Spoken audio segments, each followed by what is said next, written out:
Hey guys, JJ here and welcome to another session of our vlog. And for today, we're unboxing a shipment came from Adidas.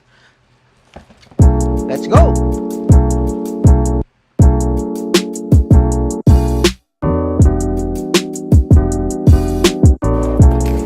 Okay, before we proceed, don't forget to hit the subscribe button here for my YouTube channel to get the most up-to-date video, and don't forget to hit the notification button to notify you for any updates that will be coming in.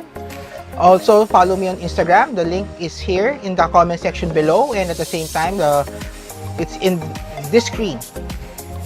Okay, so we have the shipment came from Adidas. So it came 2 days ago. So this is the first time I'll be unboxing this. So we'll be unboxing this together. So let's do this.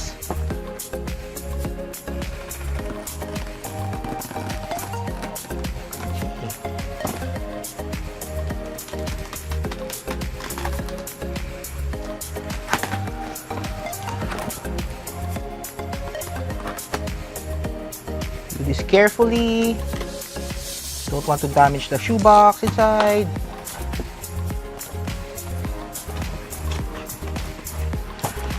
Okay.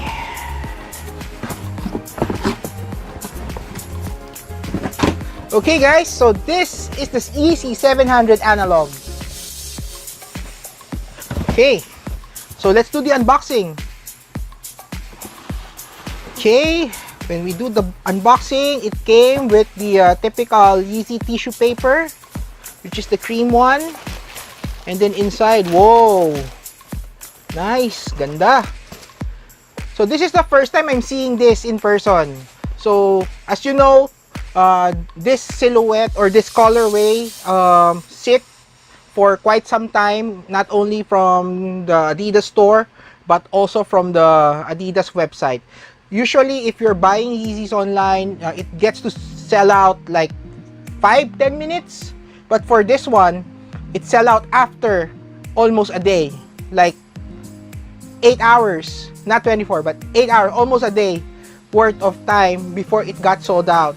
So, what are the reasons? So, if you look at it, you know, this colorway is not for everyone. Right? It's very plain. If you look at it, it's a combination of gray, off-white, cream.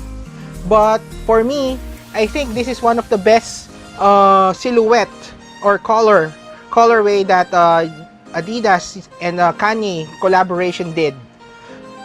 And this fits perfectly to any kinds of shorts, track pants, because you know it doesn't create a lot of pop. It doesn't have that much personality, but I think it can you can wear this in any type of pants and shirt that you have, because the color is very plain and very subtle. So just to give you a quick look, so it comes with the typical mesh material, suede material, and it's a boost inside the outsole. You have the boost technology here. It's not as comfortable as the 350. Because I think the midsole covering or the rubber covering here is too thick for you to feel the boost material. But all in all, I would say for all the Yeezy versions or all the Yeezy silhouette, for me the 700 is the best. This is already my third Yeezy 700. I know that my wallet really took a huge damage for buying these shoes, but I think this will be the last best colorway that I've seen. I know that the Vanta is on its way in June, but I have a lot of black colorways already, triple black, so it's not giving a lot of pop, especially for those kinds of colorway. But for this one, I think this is the better one. Okay, that's it for now, and I'll be uploading the top 5 reasons why I love this and the top 5 reasons why people didn't get this. You know, there's not much hype, but I think the heat.